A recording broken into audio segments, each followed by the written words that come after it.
So this talk is about the following tutorial that we prepared. I will show the same group photo in the end, and will also mention all the people that were involved in preparing this tutorial. But let me just introduce myself. So my name is Erik Müller. I'm also from the BrainScaleS team. I'm in Johannes' group. I work on software for the system, and yes, as you heard, software is a big part of the system, but maybe we should just start simple and just go back to the hardware for one slide. So we have the so-called BrainScaleS 2 system. It's the second generation of the BrainScale system architecture.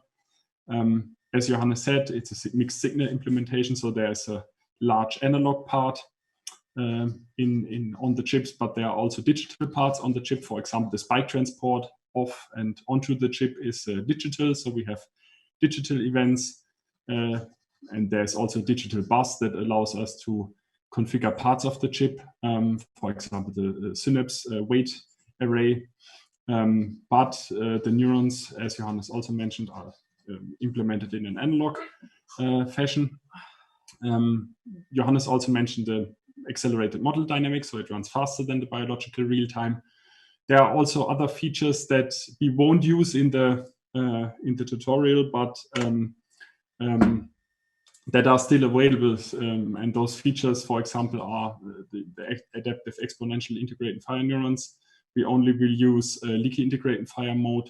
There's also short-term plasticity, so this Makram-like plasticity. We also have support for online updates of neuron parameters. So during experiment runtime, you can, for example, implement some kind of homeostasis by, for example, changing leakage potentials of individual neurons. You can also modify weights, obviously. So this is the normal plasticity, what you would usually call plasticity. As Johannes also shortly mentioned, there is also the possibility to change network topology. So structure plasticity is a possibility for the system. But we also have this feature that allows us to combine multiple neuron circuits to build structured neurons, so multiple compartment neurons to implement nonlinear effects of dendrites. And there's also the non-spiking operation mode. And everything that is written in italic on the slide is not covered by the next upcoming tutorial, because we chose to work on the basic features of the system to get used to analog neuromorphic, to the properties of analog neuromorphic systems, and also to have an easy start with the overall system experience. Okay, so maybe the next question could be, how do we access our systems? And on the left, you can see now a picture that shows one of our lab setups. So let me just activate a laser pointer. Can you see a red dot? Yes, we can. Okay, nice. So basically, the chip that you saw on the slide before with this nice color, rainbow colors is basically hidden under this white dust cap here that just protects it from the dust in the lab, in the electronics lab. And we mounted it onto a smaller daughter board here. And this is connected to a larger board. There are lots of power supplies and support electronics. We have another board. And behind this second board here, you cannot see it currently in this perspective, but behind this board are basically FPGAs, so programmable logic gate arrays that connect to gigabit Ethernet to allow us to interface this individual chips, but also larger installations via normal Ethernet networking standard. So we have a local compute cluster that is basically a picture that Johannes has also shown. That's one part of our small compute cluster that connects to the BrainScaleS 1 systems, but we also have a second part of the compute cluster which connects to the lab setups in a different lab, which is not as clean as that one here. So that's basically how we connect physically to the chips, but for the upcoming hands-on session, obviously, we don't want you to come to Heidelberg, especially during current times. So we also allow access via the HPP collaboratory. So we integrated our hardware by means of typical software to the HPP collaboratory. And just to give an impression how this looks like on our side, we have now the collaboratory interface. Andrew Davison is the PI for the central neuromorphic queuing service. So there's a central queuing service. And in Heidelberg, for example, for the BrainScaleS hardware, we have a local queuing service, which is based on Slum. So maybe those of you who work with large HPC clusters or also smaller clusters, they might know resource management software such as Slum. Slum allows you to schedule jobs, to specify resource requirements. And for us, this means we extended Slum in a way that we can specify resource requirements for our chips. So in particular, this means that we can specify for individual jobs that we want to acquire access to a single chip. And the chips themselves also have unique identifiers. So we can uniquely identify individual chips and schedule jobs onto cluster nodes. And via Gigabit Ethernet, it's also easy to access the individual chips. But we also do resource management for the custom BrainScaleS hardware, for both BrainScaleS 1 and BrainScaleS 2. Yes. Regarding software development, you heard it's quite a bit of software development that we do. We do strict code review, so it's Gerrit based. So it's not a feature branch code review that you might know from GitHub, but we use a single change set code review system that allows us to look at each of the proposed changes and combined with a continuous integration that we also have based on Jenkins. This allows us to basically keep a rolling release scheme and keep a working system head.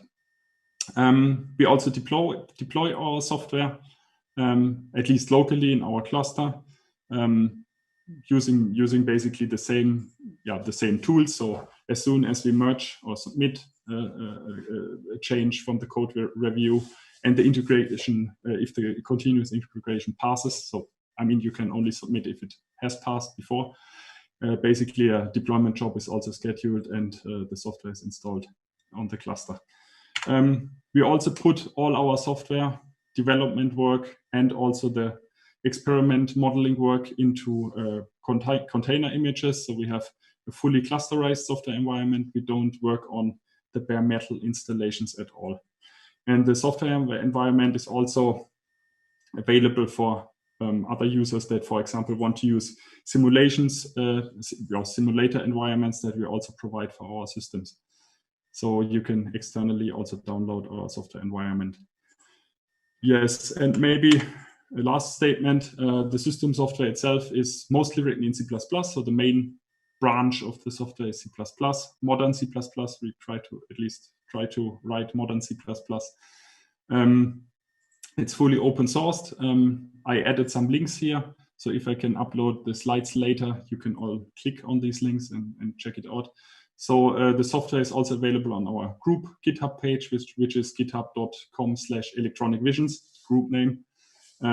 There are a multitude of repositories for the different system components.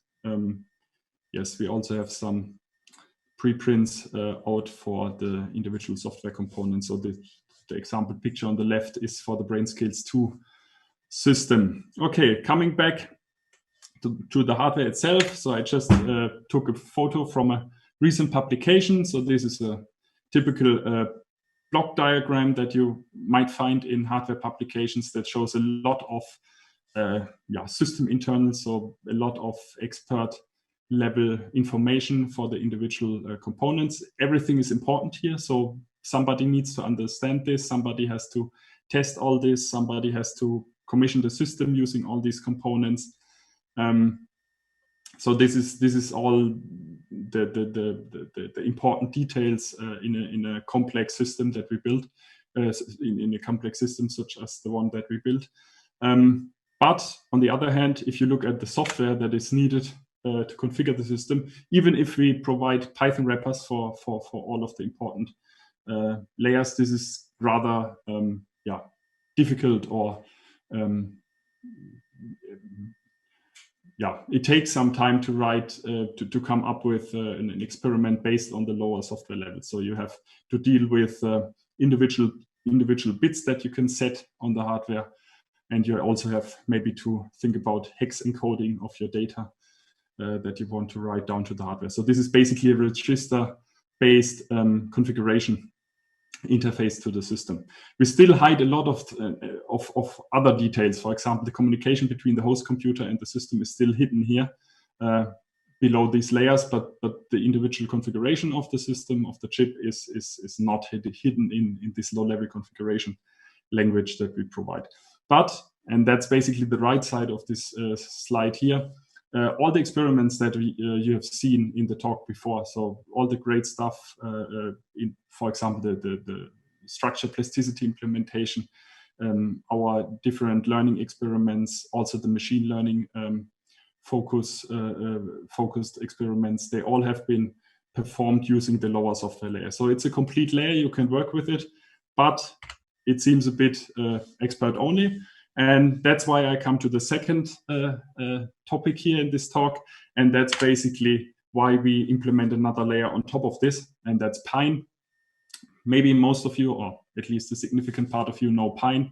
It's a Python package for simulator-independent specification of neural network models. So this is a quote from the website. What does it mean for us? So if you know other machine learning focused frameworks for modeling, so for example PyTorch or TensorFlow, you might know basically the concept of data flow graphs. So Pine is basically the same thing for a more neuroscientific community. So it's also Python based, similar to, for example, the typical TensorFlow or PyTorch interface. But in this case, we explicitly model for spiking neural networks. So we have, for example, neurons on the left. We can add topology between the neurons, or connections, excitatory or inhibitory connections. So it's a data flow graph, as is, for example, the graph in PyTorch or TensorFlow. We can also specify dynamics. So for example, cell types, so leaky integrating fire neurons or adaptive exponential integrating fire neurons, but also synapse types. So for example, static synapses, for example, the solid lines here connect to static synapses. The dashed lines, for example, could be plastic, some plastic synapses, for example, STDP. What Pine also does is basically provide a description for the experiment protocol. And by experiment protocol, I mean stimulus, for example. So input nodes in the graph description, input data, spike trains, for example, but also recording properties, output nodes, you would call it in a data flow graph, spike trains, membrane voltages, other time series data. So this is basically what Pine describes. As a language, it supports multiple backends. So, for example, Spinica is supported, the other neuromorphic platform in HPP. BrainScaleS is supported. BrainScaleS 1 is rather complete. BrainScaleS 2 is still ongoing. So we are still working on polishing the interface. Software simulators such as Nest and Neuron are also supported. If you want to see a first glimpse of the language, if you don't know it, it looks like this. So it's basically populations, and population here means these circles here. So this would be a population, that one is population, this is also population. Those here are not populations in Pine. So these are basically annotations of other populations. So the recording properties, for example, first neuron to record here, I used the circle here because I wanted to show this output node style of data flow graph, but in Pine it's an annotation on the first population here. There are also cell types. So HX neuron is basically our BrainScaleS 2 low-level neuron type. HX means Heiken X. That's our internal chip specifier. Yes. But this could be also, for example, a spike source array. So this is also a population. That's the stimulus population here. So this is just a cell type that is basically providing spike trains to fan-out neurons. And the connections themselves, so these edges here in this compute graph, they are created by instantiating these projections here. So there's also always a presynaptic population, postsynaptic population, a connection style. So for example, all-to-all, if everything is just one neuron or one-sized, this is obviously the same as a one-to-one connector, but I just wrote all-to-all connector here. Yes, there are, for example, different optional parameters like receptor type. It could be an inhibitory connection, excitatory connection, synapse types. It could be some plastic synapse type. Default synapse type is static, for example. Default receptor type is excitatory.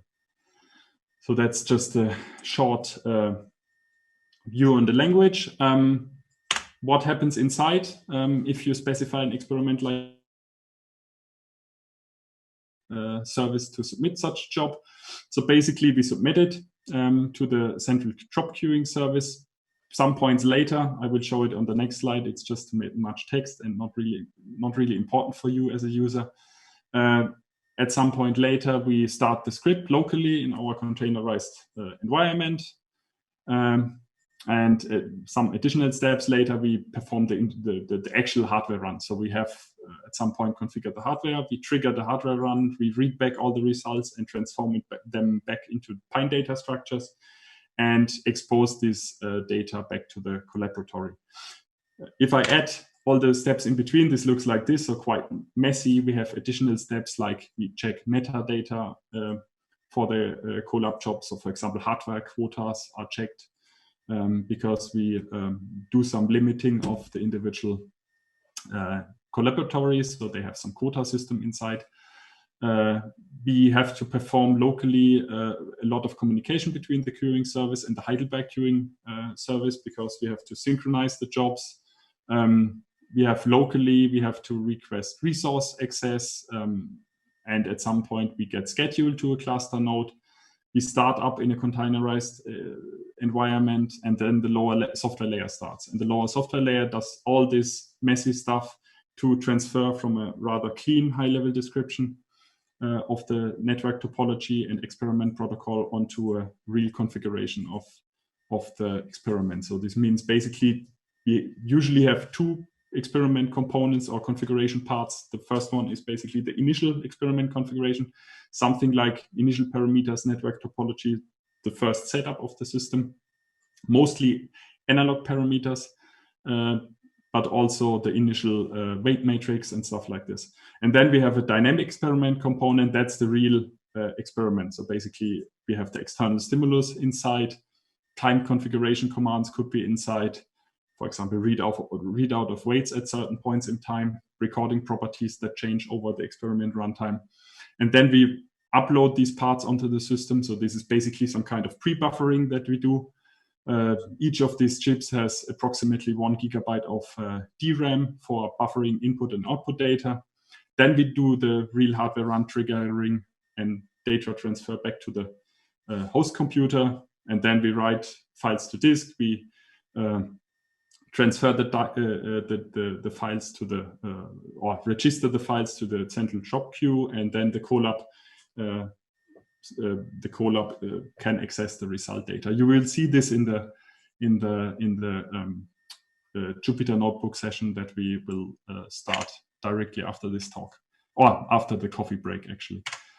So as a summary, BrainScaleS is an accelerated analog neuromorphic hardware system with flexible plasticity. We won't show the flexible plasticity part in the tutorial here, but if you follow the links to the publication, you see that certain or quite a few of plasticity algorithms can be implemented here. We are also working to extend this quite a bit in the future. We also have comprehensive software support, at least at expert level. The entry level, well, yeah, more user-friendly support using Pine is under full development. So we have multiple people working on it now. And it's also quite, it's moving quite fast. So in the next session, the upcoming hands-on session, we will have a collab-based access to multiple BrainScaleS 2 systems. So I think we we reserved 3 individual systems in the lab for the upcoming tutorial. You will be scheduled based on your user ID. You will be scheduled to different ones. And we will introduce basic properties of the analog neuromorphic hardware. So we will be looking at membrane recordings, spike train recordings. We will modify stimulus. We will modify neuron parameters. We will modify the recording flags themselves. And soon, that's basically also an announcement, more or less. All these components for the experiments, introductory experiments, and also larger experiments will be part of the HPP Neuromorphic Guidebook. So this is a living document that we have maintained for quite some time now. It's rather complete for the older neuromorphic systems, and for the BrainScaleS 2 system, the contents are starting to grow significantly, and this will be basically the first point to stop by to when trying to adopt the system. Okay, so that's it, and let me show basically the same picture as before. So that's the Zoom screenshot. I added a few colored boxes around some faces.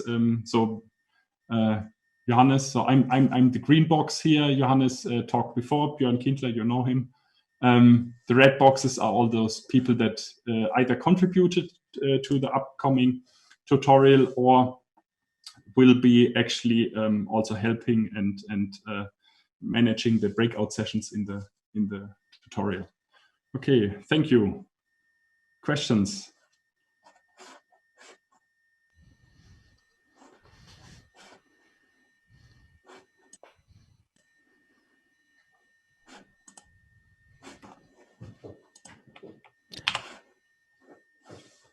Yeah, questions, of course, will probably pop up in the hands-on session, but as we have as you kept very well to the time, we have some 5 minutes left. Would it make sense to show just live the first steps of the upcoming hands-on just for the people who didn't manage to get a seat, just that they can see, okay, this is how the basic access looks like? Because, of course, you are not limited to doing this during a hands-on session. It's just possible to get the test quota anyway. Sure. And yes, let me just find the right window. It's a bit ad hoc, of course, now, but yeah, no problem. That's the answer. I have to change the sharing. Tutorial, yes. So you should now see. Yes, we do. My browser window. Okay, so that's the collab that we prepared. So it's I think you know it all. This is just a Jupyter Notebook session running in this case at Jülich. There's also a session configured the same running at CSCS. We had some problems when testing this on CSCS, so I switched to the Jülich version, but it's working all the same. So what we do here is basically maybe just as an initial statement. So you might know, but maybe not all of you know that these Jupyter Notebook sessions, they run basically at a super computing center, and then basically in particular, this means that these sessions they are virtual machines or lightweight virtual machines, containers that are spawned when opening the Colab. So basically, they are in some sense they are fresh and clean. So basically, what we need to do first is basically install the client components to be able to run or to submit jobs to the central neuromorphic queuing service. So that's basically the content of the first cell here. So this is a local installation on in the environment of the of this Jupyter session here. Afterwards, we define some functions to have basically less boilerplate code below. So this is basically a function that allows us to submit a job to the hardware system and also to wait for the completion of the job and also download the software. So this is multiple things. So here submit We wait for the completion. So this is blocking command. So it's not only submit, but submit and wait, more or less. We download the data and are done. And in the first experiment, maybe you know this. So this is basically a magic IPython string which says write this the contents of this cell, write it to a file which is named after like the first parameter here. We do it like this because we don't have basically a queuing service that works on the individual Pine output level, but we queue the full Pine script onto our system. So we have to submit the full script onto our system. And the first experiment here, like we have it here, is basically performing some Pine setup. We create an initial neuron with a certain set of parameters. I mean, later we will explain how these parameters look like in the system. So in this case here, maybe just as a superficial explanation, in this case here, the HX neuron is a very low-level description of the neuron. So we basically expose all the analog and all the digital settings that the neuron has on hardware. We expose basically in a very flat way into Pine. So basically all the settings that you have in the system are available using keyword arguments or the parameter dictionary in this case here. We record it, we perform a run. So this triggers a hardware run. We write back the data using in the Neo file format or MATLAB on disk file format. And we can also submit this to hardware.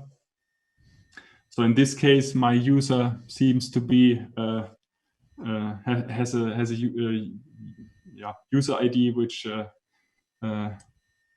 is related to the setup number 66, but we also reserved other ones. So these numbers here should be different for different users here. We also see some logging output. I think this has been cleaned up a lot by all the other people. So because usually if you look at the info log level, you get a lot of more information. What you can also see here is the static configuration. So the initial setup of the chip takes quite some time. This is mostly because we have to wait for example, some analog settling times, and we also have to initialize the connection to the system because we start from a dirty state basically. So we have to clean up everything. If you do a delta configuration, so if you start from a configuration where you know what the chip configuration was before, and for example, the connection is already set up, this is usually can be much faster. Yeah, you see basically here that the individual network run, so basically the emulation time and also the data transfer is rather fast. Okay, in the next cell, we do some plotting or define the plot function. So opening of the file, we look at this Neo structure. So we have these blocks, we have segments in the blocks, we look at analog signals, we look at the spike trains here, and we perform the plot using matplotlib here. We also manually scale the y-axis because everything that we record here and everything that we set in this experiment is low level. So it's not biological parameter ranges. So it's not milliseconds. It's not Siemens, nano Siemens, or something like this. It's always a digital value that encodes or that comes out of the hardware from the analog to digital converters, for example, 10-bit. So the value range is 0 to 1023. The set parameters that we specify to the system, vice versa, are DUC, need the digital to analog conversion precision, also 10 bits. So they usually are from 0 to 1022 because 23, so 1023 is a magic value which switches off basically the analog parameter on the hardware, but that's a detail.